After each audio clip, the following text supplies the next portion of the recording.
Good evening students. तो आज हम हमारी क्लास बेटा आगे कंटिन्यू करेंगे और हमारी आज की क्लास जो है बेटा वो है लर्निंग डिसेबिलिटीज़ के ऊपर। मैंने प्रीवियस क्लास में आपको ये बता दिया था कि लर्निंग जो है आपका इंडिविजुअल डिफरेंसेस क्या होते हैं। आज हम जो है इंडिविजुअल डिफरेंसेस के साथ साथ ही हम क्या कंप्लीट करेंगे, हमारा लर्निंग डिफ़िकल्टीज़ भी कंप्लीट करेंगे। बेटा नाम से पता लग रहा है लर्निंग मतलब अधिगम और डिफ़िकल्टीज़ मतलब बेटा असमर्थता है। यानी कि अगर कोई परेशानी महसूस हो रही है किसी भी पर्टिकुलर किसी चीज़ को सीखने के लिए तो वही क्या कहलाई जाती है, हमारी लर्निंग डिसेबिलिटीज़ कहलाई जाती हैं। किस रूप में हो सकती हैं?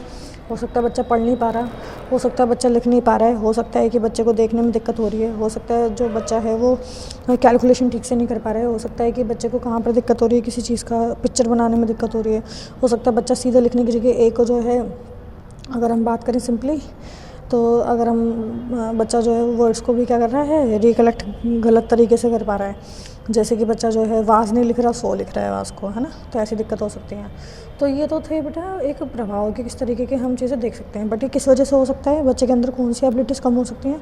हो सकता है कि बच्चा जो है दृष्टिबाधिता हो, यानी कि बच्चा जो है देखने में जो है सक्षम नहीं है, बच्चा सुनने में सक्षम नहीं है, बच्चा बोलने में सक्षम नहीं है। तो बच्चे को ये सारी चीज़ें हो सकती हैं। तो यही चीज़ें क्या कहलाई जाती हैं बेटा, और हमारी लर्निंग डिसेबिलिटीज़ कहलाई जाती हैं। मतलब ऐसे दोष जिसकी वजह से बच्चा पढ़ लिख नहीं पा रहा है वो क्या कहलाई जाती हैं, हमारी लर्निंग डिसेबिलिटीज़ कहलाई जाती हैं। सही। इससे सिंपली अगर हम बात करें तो बच्चा अगर कुछ भी नहीं सीख पा रहा है और तो अगर किसी कारणवश भी बच्चा कुछ नहीं सीख पा रहा है तो उसको हम क्या बोलेंगे, लर्निंग डिसेबिलिटीज़ के नाम से जानेंगे। जैसे अगर हम बात करें तो लर्निंग डिसेबिलिटीज़ में कुछ मुख्य कारक होते हैं जिसकी वजह से ये डिसेबिलिटीज़ देखने के लिए मिलती हैं। सबसे पहली चीज़ क्या होती है, बुद्धि का निम्न स्तर। हो सकता है कि बच्चा जो है वो एवरेज IQ लेवल से भी नीचे का हो।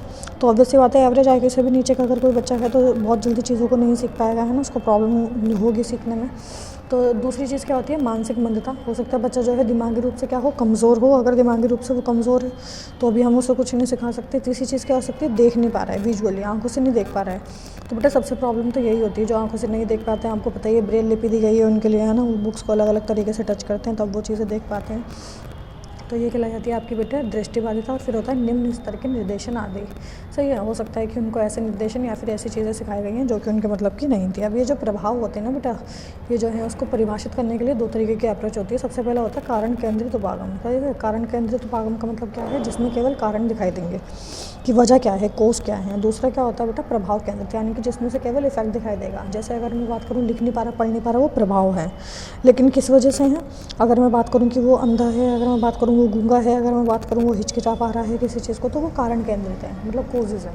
तो अधिगम असमर्थता की अलग अलग लोगों ने अलग अलग तरीके की डेफिनेशन दी हुई है। जैसे यहाँ पर जो पहली डेफिनेशन है बेटा वो है किर्क की। किर्क ने 1962 में कहा था कि अधिगम असमर्थता वाणी, भाषा, पाठन, स्पेलिंग, लिखने या किसी भी गणित की एक या अधिक प्रक्रियाओं का विलंबित विकास होता है। यानी कि जो लर्निंग डिसेबिलिटीज़ होती है उसका मतलब ये है कि किसी चीज़ का विकास हुआ ही नहीं है प्रॉपर, विलंबित विकास है। विलंबित विकास का मतलब क्या होता है बेटा, कि चीज़ें जो हैं, जो अप्रोच है वो अच्छी तरीके से नहीं है, वो कहीं ना कहीं जो है डेवलपमेंट में डिले हुआ है। बच्चे को जो चीज़ जिस टाइम पर समझा देनी चाहिए थी, सिखा देनी चाहिए थी, हमने उस टाइम पर वो चीज़ें नहीं देखी, नहीं नोटिस करी, वो चीज़ नहीं सिखा पाई। इस वजह से बच्चे के अंदर क्या आई है बेटा, अलग अलग तरीके की डिसेबिलिटीज़ आना शुरू हो गई। ये आपको पता भी है कि PWD एक्ट भी होता है ना, पर्सन विद डिसेबिलिटीज़, ये एक्ट भी है जो कि 2016 में रिवाइज हुआ था। तो ये सारी चीज़ें आपको पता होनी चाहिए। इनमें किसी भी वर्ग का व्यक्ति आ सकता है, उच्च वर्ग का, मतलब ऐसा नहीं है कि किसी पे ज़्यादा पैसा तो उसके अंदर डिफ़िकल्टीज़ होंगी नहीं, उसके अंदर डिसेबिलिटीज़ होंगी नहीं, हो सकता है बेटा। सही है। और ये सारी डिसेबिलिटीज़ जो है ना बेटा, वो असेसमेंट के थ्रू, इवैल्यूएशन के थ्रू ही पता लग पाती हैं किसी भी इंसान के अंदर। हैंडीकैप्ड हो सकता है उसको किसी तरीके की कोई प्रॉब्लम हो, है ना। तो किसी भी तरीके का बेटा इंसान के अंदर जो है डिसेबिलिटीज़ आ सकती हैं। तो वो डिसेबिलिटीज़ कितने तरीके की होती हैं, क्या विशेषता होती हैं, उनके बारे में पढ़ेंगे। तो कैरेक्टरिस्टिक्स जो होती हैं, यानी कि जो विशेषता होती हैं किसी भी असमर्थ बच्चे की, यानी कि जो किसी चीज़ को ठीक तरीके से नहीं सीख पा रहा है, उसकी क्या चीज़ें होंगी। सबसे पहले अगर हम देखें तो बोले जाने वाली भाषा का विलंबित विकास, मतलब बच्चे का जो है लैंग्वेज डेवलपमेंट ही नहीं हुआ होगा। अगर बच्चे का लैंग्वेज डेवलपमेंट नहीं हुआ है तो बच्चा, ऑब्वियस सी बात है, सबसे पहले तो बच्चा गलतियाँ नहीं करेगा ना। अगर सोचो वो किसी चीज़ को पढ़ ही गलत रहा है तो लिखेगा भी गलत, है ना। सिंपल सी बात है। अगर मैं आपको बोलूँ प्रोनाउंसिएशन, तो आप प्रोनाउंसिएशन लिखोगे, प्रोनाउंसिएशन नहीं लिखोगे ना। तो मेरा अगर उच्चारण ही गलत है, मेरा ग्रामर मिस्टेक है, मेरा लैंग्वेज पे पकड़ ही नहीं है, तो मैं उस चीज़ को पढ़ूंगी भी गलत, लिखूंगी भी गलत, याद भी गलती करूँगी और एग्जाम में भी गलती लिख कर आऊँगी। तो ये चीज़ हो सकती है। दूसरा क्या हो सकता है, अपर्याप्त समय रहते हैं, है ना, बच्चे को इतना टाइम नहीं दिया हुआ, इनएडिक्वेट टाइम दिया हुआ कंसेप्ट को समझाने के लिए। हो सकता है जैसे फॉर एग्जाम्पल कह रहे हैं, ऐसे बच्चों में जो है समय का संप्रत्य नहीं होता, वे कार्य को संपन्न करने में लगने वाले समय का कोई अनुमान नहीं लगा पाते अधिकतर बच्चे असमर्थ बच्चे अपनी प्राथमिक चीज़ों को संगठित नहीं कर पाते, जैसे कि समय, घड़ी, इनके बारे में संवेदना नहीं होती उनकी। इसी प्रकार वो इन सप्ताह, महीने, वर्ष आदि का भी विज्ञान नहीं रखते, है ना, भूल जाते हैं, जल्दी से पढ़ेंगे एक दिन में भूल जाएंगे। ये भी डिसेबिलिटीज़ ही होती हैं एक तरीके की बेटा, देखने के लिए मिलती हैं। तो टाइम का भी बहुत ज़्यादा ज़रूरी है कि इनएडिक्वेट टाइम ना हो कंसेप्ट को समझने में। फिर होता है बेटा डिफ़िकल्टीज़ इन किसके अंदर बेटा, निर्णय में कठिनाई नहीं होती, है ना, रिलेशनशिप नहीं देख पाते, किसी से रिलेट नहीं कर पाएंगे, कहीं ना कहीं प्रॉब्लम होगी। पुअर, निम्न मानवीय डेक्स्टरिटी होती है, सही है, अयोग्यताएँ होती है उनके दरवाजे को हैंडल करने में, किसी पर्टिकुलर चीज़ को पकड़ने में, मतलब उनकी जो ज्ञानेंद्रियाँ हैं वो ठीक तरीके से काम नहीं कर पा रही हैं।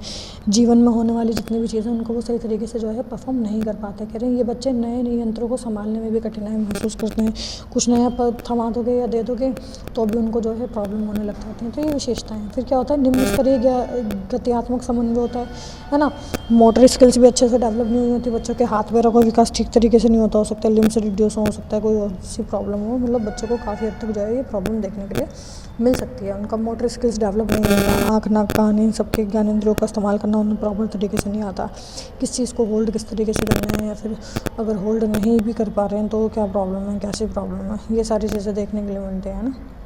मोटर कोऑर्डिनेशन नहीं होगा उनके अंदर, है ना, पुअर कोऑर्डिनेशन होता है मोटर स्किल्स का।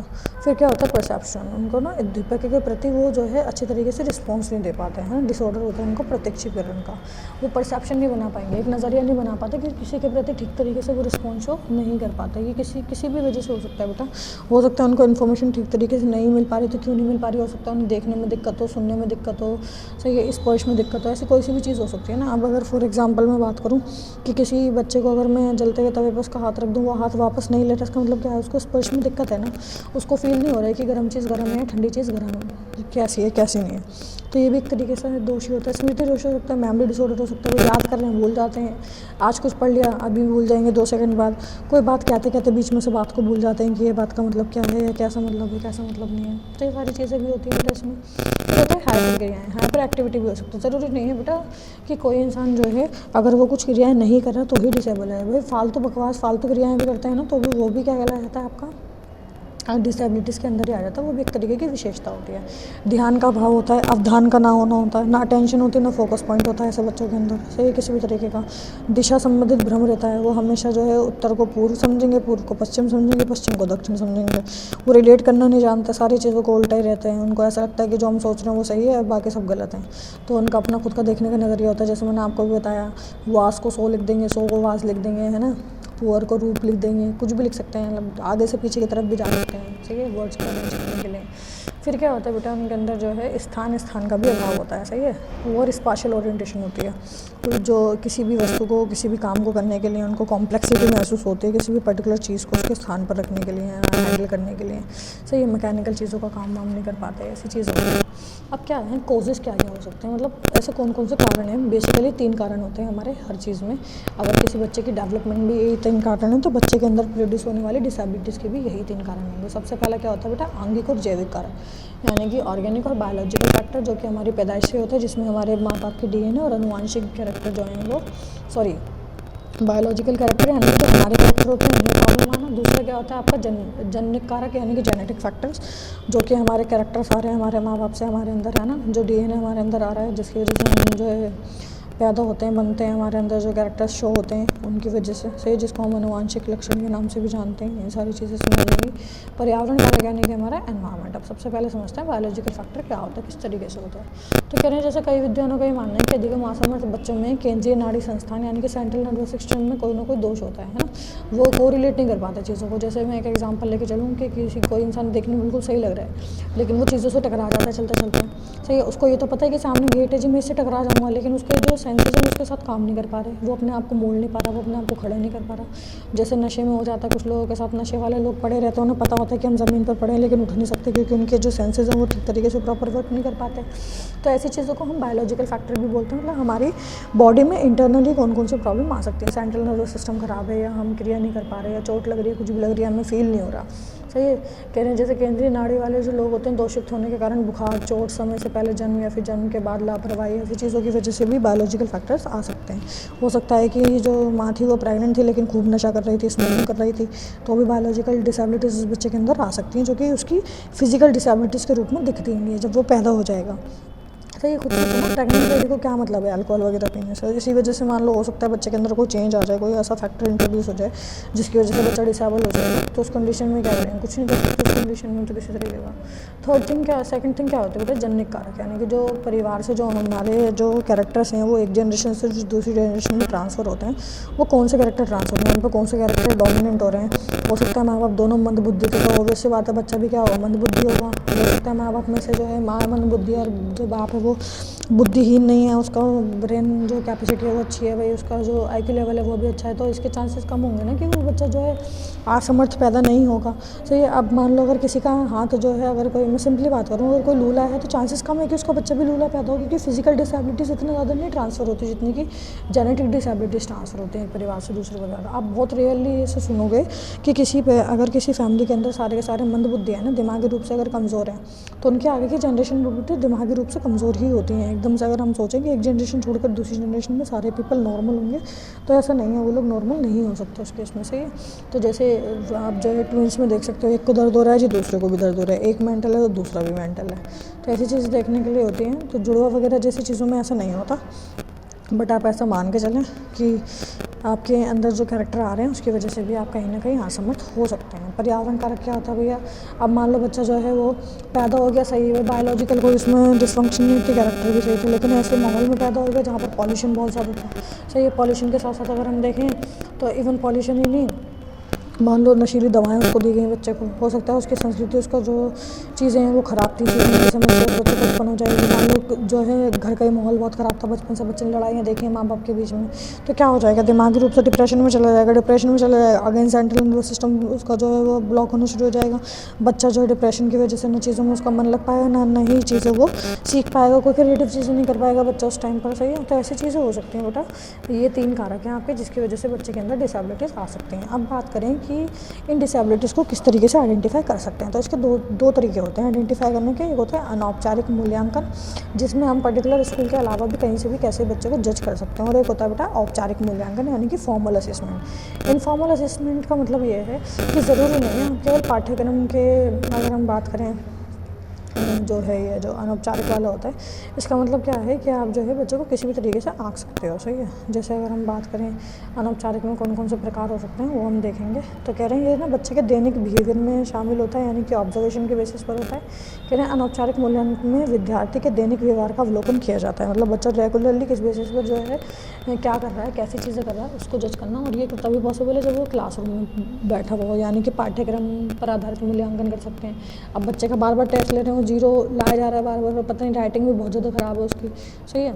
तो उससे हम पहचान सकते हैं ना बच्चे को लिखने में या पढ़ने में किसी चीज़ में प्रॉब्लम आ रही या नहीं आ रही, रीडिंग प्रॉब्लम है, वर्बल प्रॉब्लम, बच्चे को कैसी चीज़ें हैं। ऑब्जर्वेशन के थ्रू बच्चे का इंटरव्यू लेकर भी पता लगाया जा सकता है, बच्चे से टेस्ट लेकर पता लगा सकते हैं, बच्चों से क्वेश्चन पूछ के पता लगाया जा सकता है। इवन टीचर अपने आप खुद कुछ ऐसे टेस्ट बना सकता है जिसकी वजह से वो बच्चों को देख सके, उनको जो है आकलन कर सके ये बच्चों के अंदर आखिर कौन सी डिसेबिलिटीज़ हैं। मतलब ये टीचर ईजिली अपने क्लासरूम में बैठकर भी जज कर सकता है, इवन पता लग जाता है यूजुअली देखने पर ही बच्चा स्पेशल चाइल्ड है या कैसा चाइल्ड है, इसको कोई डिसेबिलिटीज़ है या नहीं है। वो डिसेबिलिटीज़ उससे बात करने पर ही क्लियर हो जाती हैं, बात करते समय ही हम पता लगा सकते हैं कि हाँ भाई किसी इंसान के अंदर कोई डिसेबिलिटीज़ देखने के लिए मिल रही है या नहीं दिख रही। अनौपचारिक मूल्यांकन यानी कि फॉर्मल असेसमेंट, जिसमें पर्टिकुलरली आप क्या करोगे कि स्टैंडर्डाइज नॉर्म्स का इस्तेमाल करोगे, जिसकी वजह से आप जो है बच्चे के अंदर की डिसेबिलिटीज़ को जज कर सकते हो। डॉक्टर के पास ले जाओ, हो सकता है बच्चा जो है डायग्नोसिस करना पड़े आपको, कोई ऐसी घटना तो नहीं हुई है बच्चे के साथ, सही है, जिसकी वजह से क्या है बच्चे के अंदर ये प्रभाव आ गया, ये सारी चीज़ आ गई। तो ये सारी चीज़ें होती हैं आपकी। नेक्स्ट होता है बेटा अप्रोचेस कौन कौन सी हैं। सही है। तो कौन कौन सी अप्रोचेस हैं जिसकी वजह से अगर हम बात करें शिक्षा में इस्तेमाल करनी चाहिए, तो अधिगम असमर्थ बच्चों के लिए शिक्षण के उपागम कौन कौन से हैं, बच्चों को कौन कौन सा चीज़ देना है। तो सबसे पहली चीज़ व्यवहारात्मक हस्तक्षेप, बिहेवियरल इंटरवेंशन होनी चाहिए। सही है। उनके ज्ञान में होना चाहिए, चिकित्सा आधारित चीज़ें होनी चाहिए, बहुइंद्रिय उपागम होना चाहिए और प्रत्यक्ष निर्देशन होना चाहिए। अब ये सारे के सारे उपागम क्या है, उपागम का मतलब होता है बेटा स्तंभ, कि किन चीज़ों का इस्तेमाल कर हम अधिगम असमर्थ बच्चों को भी पढ़ा सकते हैं, मतलब उनकी प्रॉब्लम्स को सॉल्व कर सकते हैं। तो सबसे पहली चीज़ होती है व्यवहारात्मक हस्तक्षेप। कह रहे हैं इसमें बदलते हुए सामाजिक रूप से महत्वपूर्ण व्यवहारों का अवलोकन करना चाहिए और वातावरण में कौन कौन सी चीज़ें आ रही हैं, किस किस तरीके से बच्चों के अंदर चेंज होना चाहिए या कौन सी चीज़ें लक्षित होनी चाहिए, हमें प्रयास करना चाहिए कि हम ऐसे बच्चों के अंदर भी ऐसी चीज़ें कर सकें, उनकी प्रशंसा करें, ऐसा ना हो कि अगर बच्चा जो है असमर्थ है किसी चीज़ को लेकर तो हम उसकी बेइज्जती करे जा रहे हैं, भाई तुझे तो कुछ आता ही नहीं है, तेरा ये है, तेरा वैसे है, तुझे लिखना नहीं आता, उसका मजाक बना रहे हैं और स्टूडेंट से भी उसका मजाक उड़वा रहे हैं। ऐसी चीज़ें हमें नहीं करनी है। ज्ञानात्मक व्यवहारात्मक स्टेप का मतलब क्या होता है कि इसके दौरान जो है बच्चों के बुद्धि की प्रभावशाली शोध कार्यों को में भी समर्थन प्राप्त करना चाहिए। बच्चा अगर मान लो मंद बुद्धि वाला है, वो कुछ अच्छा भी कर रहा है, अगर ज़्यादा बेटर तो नहीं कर पाएगा, ऑब्वियस सी बात है, जो नॉर्मल बच्चा है उसके कंपेरिजन में तो वो सारी चीज़ें नहीं कर सकता, लेकिन फिर भी कहीं ना कहीं हमें इस तरीके से देखना है कि कहीं ना कहीं हम बच्चों को क्या करें, उनको सफल बनाने में प्रयत्न नहीं करते हैं, कुछ ना कुछ हम ऐसे काम करें जिसकी वजह से बच्चा जो है क्या हो रहा है, सफल हो जाए। सही है, चिकित्सा आधारित हस्तक्षेप होना चाहिए, बच्चों को बताना चाहिए भाई बच्चे को कौन सी इसमें कौन एक जो है, अगर हम बात करें कि हाइपर एक्टिव बच्चा है, सही है, अगर मान लो वो जो है क्लास में बैठता ही नहीं है, चुल्हे है उस बच्चे के अंदर, भाई उछलता ही कूदता रहेगा, काम ही करता रहेगा, उसे हर 2 मिनट में कुछ नया चाहिए करने के लिए, तो उसको एक्टिविटीज़ दो ना, बहुत सारी उससे एक्टिविटीज़ कराया करो। सही है, उससे जो है अलग अलग होमवर्क दो, उससे क्रिएटिव चीज़ें कराने के लिए दो, उसको बताओ कि किस तरीके से वो अपने आप पे कंट्रोल कर सकता है, चीज़ें कर सकता है, ये सारी चीज़ें देखने के लिए मिलेंगी आपको। सही है, सही है जी। तो मेडिकली बच्चों को डायग्नोस करना, सही है, जैसे यहाँ पर लिखा हुआ भी है कि कह रहे हैं अवधान की कमी को पूरा करने के लिए दवाओं को सुझाव दे सकते हैं, जैसे साइलर्ट है, रिटालिन है, ऐसी कुछ दवाइयाँ हैं जिसके थ्रू बच्चा जो है अपना अटेंशन, अपने फोकस को एकजुट कर सकता है। आपने सुना होगा जी, बादाम रोगन श्री आता है, दूध में मिला बच्चों को पिलाओ, जिससे कि उनका दिमाग थोड़ा सा बढ़ेगा और उनको चीज़ों में काफ़ी इंटरेस्ट आना शुरू हो जाएगा, फोकस पॉइंट इंक्रीज हो जाएगा उनका। फिर होता है जी बहुइंद्रिय उपांगन, यानी कि मल्टी सेंसरी अप्रोच, कह रहे हैं दृष्टि और दृष्टि कौशलों के प्रति कार्यक्रम विकसित किए जाते हैं। सही है, जैसे अलग अलग जो है ऐसी कुछ एक्टिविटीज़ भी कराई जाती हैं जिससे जो ऐसे डिसेबल बच्चे हैं वो अपने ज्ञानेंद्रियों का उपयोग कर जो है कोई कार्य कर सकें, अपने मल्टी सेंसरी सिस्टम का यूज़ कर सकें, उन्हें पता हो कि हम एक टाइम पर कितनी सारी चीज़ों का इस्तेमाल कर सकते हैं। सही है, जैसे फॉर एग्जांपल वर्क के रेंस में विजुअल, ऑडिटरी, काइनेस्थिक और ट्रैक्चुअल, इन सारी चीज़ों का इस्तेमाल किया जाता है। सही है, फिर बच्चा उन चीज़ों को बोल कर सीखता है, मतलब एक्टिविटीज़ के थ्रू भी, मतलब जैसे काउंसलिंग सेशन हम मान सकते हैं कि बच्चों को ऐसे देना चाहिए। और प्रत्यक्ष अनुदेशन, मतलब डायरेक्ट इंस्ट्रक्शन मिलनी चाहिए बच्चों को। सही है, अपने अध्यापक से मिल सकती है, हो सकता है अपने माँ बाप से मिल सकती है, या और भी अदर मेथड हो सकते हैं, सेपरेट क्लास हम बच्चे की ले सकते हैं, हम बच्चे को स्पेलिंग ठीक कराने के लिए डिक्टेशन बोल सकते हैं, दिन में 2 बार डिक्टेशन बोल सकते हैं, अगर बच्चा कमज़ोर है तो हैंड राइटिंग सुधरवा सकते हैं उसकी, बार बार उससे बोलें कि आप एक सिलेक्ट करके लाओ, एक हिंदी की करो, एक इंग्लिश की करो। ऐसा आप देखते भी हो कि यूजुअली आपको जो है स्कूल टाइम पे ऐसी चीज़ें दी जाती थी, वो इसी वजह से दी जाती हैं ताकि शुरुआत में अगर बच्चे की कोई डिसेबिलिटी पता लग रही है तो उसको डिसेबल ना बनाकर एबल बनाया जाए, और उस जगहों पर बच्चों से जो है दिक्कतों को ठीक किया जाए, उनकी समस्याओं को सुधार किया जाए। अब अगर हम बात करते हैं मेनली, तो ऐसे कौन से तरीके हैं, यानी कि ऐसे कौन सी समस्याएं जो बच्चों को देखने के लिए मिलती हैं और बच्चों को दूर करी जा सकती हैं। तो समस्याएं बेटा, जितने भी डिसेबल बच्चे होंगे आपके, उनकी समस्याएं 3 ही तरीके की होती हैं बेटा, मानसिक, भावनात्मक और व्यवहारात्मक। सही है, मानसिक रूप से यानी कि दिमागी तौर से वो कमज़ोर हो सकते हैं, इमोशनल अनबैलेंसिंग हो सकती है उनके अंदर, और उनका क्रियात्मक विकास भी नहीं हो सकता, जो कि उनके व्यवहार में कहीं ना कहीं दिखता है, चलने, सही है, बैठने उठने में दिक्कत हो सकती है। तो इनको कैसे ठीक कर सकते हैं, और पहली बात तो वजह कौन कौन सी होती है ना, मुख्य समस्याएं होती कौन कौन सी हैं ऐसे बालकों की। सबसे पहली चीज़ क्या होती है, केंद्रीयता का अभाव, लैक ऑफ कंसंट्रेशन, वो कंसंट्रेट ही नहीं कर पाते। भाई क्यों नहीं कर पाते, देखो ऐसे जो डिसेबल बच्चे होते हैं ना, अगर मान लो बहुत ज़्यादा कोई डिसेबल नहीं है, थोड़ा सा भी डिसेबल है, लेकिन अपने एनवायरनमेंट की वजह से जो लोग उनको चिढ़ाते हैं या फिर कुछ कहते हैं, उसकी वजह से क्या हो सकता है कि उस बच्चे को जो है ऐसा उसके अंदर एकदम से इवन मोटिवेशनल पावर उसके अंदर से ख़त्म हो जाएगी, तो कंसंट्रेशन भी उसके अंदर से ख़त्म हो जाएगा, वो एक जगह अपना ध्यान नहीं लग सकता। जितने भी लर्निंग डिसेबल होते हैं ये दोनों तरीके के बच्चों में मौजूद है बेटा। जो स्पेशल चाइल्ड होंगे ना, मतलब जो हाइपर एक्टिव हैं, जो क्लासरूम में ज़्यादा एक्टिव रहता है ना, उनमें भी कंसंट्रेशन का लैक होता है, वो एक जगह पर ध्यान नहीं लगा सकते अपना। इसी तरीके से जो डिसेबल हैं, जो दिमागी रूप से कमज़ोर हैं, वो तो ऑब्वियस सी बात है कि वो अपनी कंसंट्रेशन पावर को इंक्रीज़ नहीं कर पाएंगे, लेकिन ऐसे बच्चे भी अपनी कंसंट्रेशन पावर को बेटा इंक्रीज़ नहीं कर पाते। स्मृति समस्या होती है, यानी कि मेमोरी प्रॉब्लम होती है, भाई याद नहीं रहता, सही ज्ञानेंद्रियों का इस्तेमाल ठीक तरीके से नहीं कर पाते, कमी रहती है, धीमी गति से याद कर पाते हैं। वाचन समस्या हो सकती है, रीडिंग प्रॉब्लम हो सकती है। सही है, रीडिंग प्रॉब्लम को बेटा जो है आपका, आपने वर्ड सुना होगा, डिसलेक्सिया है, डिसकैलकुलिया है, डिस्मोग्राफिया है, तो ये अलग अलग चीज़ें होती हैं। तो डिसलेक्सिया कहलाई जाती है जब रीडिंग और राइटिंग की प्रॉब्लम हो। सही है, लेखन समस्या हो सकती है बच्चों को, कम्युनिकेशन में प्रॉब्लम हो सकती है, बच्चा बोल नहीं पा रहा है क्योंकि मोटिवेशन नहीं होता है ऐसे बच्चों में, तो वो बोल भी नहीं पाते। बोलने में हो सकता है गूंगा है, हो सकता है कि वो बोलते बोलते लड़खड़ाती है उसकी जीभ, या हो सकता है किसी वर्ड को किसी अलग तरीके से बोल पा रहा है। सही है, न्यूमेरिकल प्रॉब्लम हो सकती है, संख्यावाचक प्रॉब्लम हो सकती है, लिखने में, कैलकुलेशन करने में उसे दिक्कत है, ऐसी चीज़ें भी देखने के लिए मिलती हैं। सही है जी। अब अगर हम बात करें यहाँ पर तो ऐसी कौन कौन सी चीज़ें हैं ना, टीचर का क्या रोल होता है, उसके अलावा भी हमें एक चीज़ यहाँ पर पढ़नी है कि 1963 में एक ACLD लाया गया था, यानी कि association for children with disabilities, learning disability. सही है। नई शिक्षा नीति में जो है 1986 में अधिगम, असमर्थ व अपंग बच्चों की शिक्षा के बारे में कुछ चीज़ें बताई गई थी। इसमें निम्न प्रकार की शिक्षा दी जाती है। सही है। 1986 में जैसे आजकल के टाइम का जो ज़माना है ना, वो इंक्लूसिव एजुकेशन का है, समावेशी शिक्षा का है, सबको एक साथ बिठाकर पढ़ाओ। सही है। लेकिन उस टाइम पर बोला गया था कि ऐसे बच्चे जो कि अधिगम असमर्थ है ना, जिन्हें लिखने पढ़ने या देखने में प्रॉब्लम है, तो उनके लिए क्या बनाया जाए, अलग स्कूल बनाया जाए, यानी कि सेपरेट स्कूल बनाया जाए, ताकि उनके मानसिक स्तर को सुधारा जाए, क्योंकि उनके इर्द गिर्द रहकर ही क्रिया कराई जाएंगी। तो जब उनके इर्द गिर्द रहकर ही क्रिया कराई जा रही है तो उन पर ज़्यादा फोकस होगा एज़ कम्पेयर टू एवरेज बच्चा या फिर नॉर्मल बच्चा। तो हो सकता है कि उनकी चीज़ों को काफ़ी हद तक सुधारा जा सकता है, ठीक कराया जा सकता है। सही है। क्लासेस भी अलग करें। सही है। ऐसे टीचर्स का इस्तेमाल करें जो कि स्पेशली ट्रेंड हों ऐसे पर्टिकुलर सब्जेक्ट्स को लेकर, एनवायरनमेंट बहुत अच्छा दें, उनका करिकुलम सिस्टम भी हमसे थोड़ा अलग होना चाहिए, क्योंकि ऐसा बच्चा है तो स्लो राइटर होगा, स्लो रीडर होगा। सही है। या फिर स्लोली अपनी एक्टिविटीज़ को कंप्लीट करेगा। तो ऐसी कंडीशन में उसका करिकुलम भी हमसे थोड़ा सा अलग होना चाहिए। स्पेलिंग मिस्टेक सही कराओ, अर्थमेटिक चीज़ें सही कराओ, हैंड राइटिंग जो है वो अच्छी करवानी चाहिए, और वहीं पर जो है अध्यापक की भूमिका सबसे मेन होती है। सही है।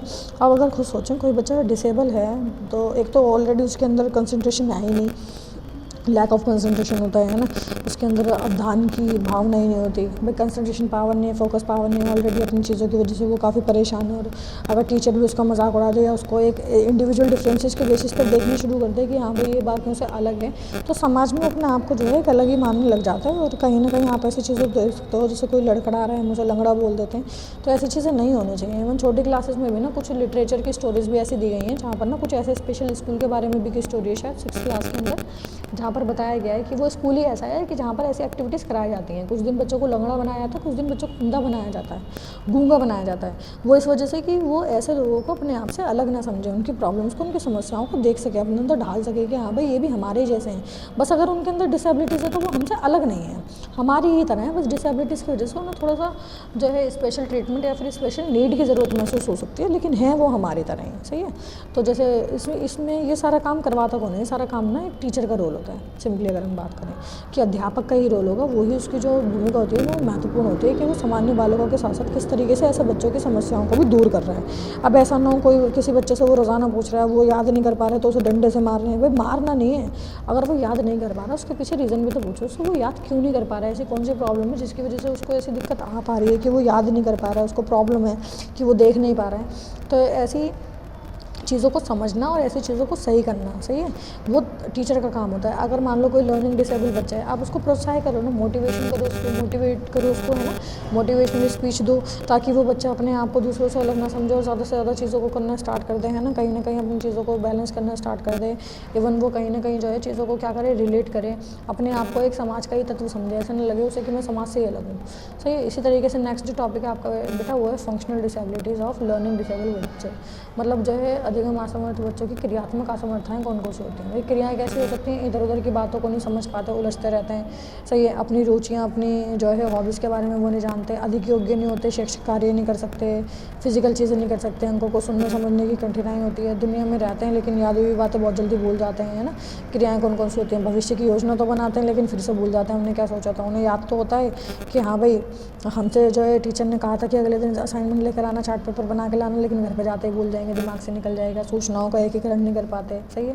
समान आकार और आकृतियों में भेद नहीं कर पाते, उनके लिए सारे ट्रायंगल एक जैसे ट्रायंगल है जी, चाहे वो आइसोसीलस हो, चाहे वो क्वाड्रिलेटरल हो, चाहे वो आपका जो है राइट एंगल ट्रायंगल हो, सब एक जैसे लगेंगे। उसके लिए सब स्क्वायर है, कोई रेक्टेंगल नहीं होता, कोई रोम्बस नहीं होता, सब एक जैसी लगती हैं आकृतियाँ। लंबे समय तक जो है भाषण नहीं दे सकते, सुन नहीं सकते। उन्हें पता है 1 से 1.5 घंटे अगर क्लास में बिठा दोगे तो भी उनको दिक्कत होने लगती है। तो ये क्या है, आपसे अपना विचार किसी को प्रकट नहीं कर सकते, किसी की सुनना नहीं चाहते। तो ऐसे बच्चों की क्रियात्मक चीज़ें होती हैं, ये आपकी जो है ऐसी ऐसी चीज़ों को जो है सामना करना पड़ता है जो आपके फिजिकली डिसेबल हैं। सही है। तो आपका बेटा ये यहाँ तक हम कंप्लीट करेंगे। टीचर का रोल वगैरह कल हम डिस्कस करेंगे फिर क्या होता है, या इवन आज डिस्कस कर लेते हैं कि रोल ऑफ टीचर भी क्या होता है। तो टीचर का रोल क्या हो सकता है बेटा, अधिगम असमर्थ बच्चों की समस्याओं को अलग अलग होती हैं तो उनकी समस्याओं के बेसिस पर उनकी समस्याओं को सुधारें, सही है। उन बच्चों की प्रॉब्लम्स को बेटा महसूस करें, फील करें, तभी उनसे अच्छे से रिलेट कर सकते हैं, सही है। बालकों का मनोवैज्ञानिक का पूर्ण ज्ञान किस तरीके से होना चाहिए, एक टीचर को पता होना चाहिए कि मैं एक लर्निंग डिसेबल बच्चे को किस तरीके से पहचान सकता हूँ। ऐसा ना हो कि क्लास में सब बैठे हों और उसको यही नहीं पता कि भैया इनमें से कोई एक लर्निंग डिसेबल बच्चा भी है जिसको अधिगम असमर्थता है।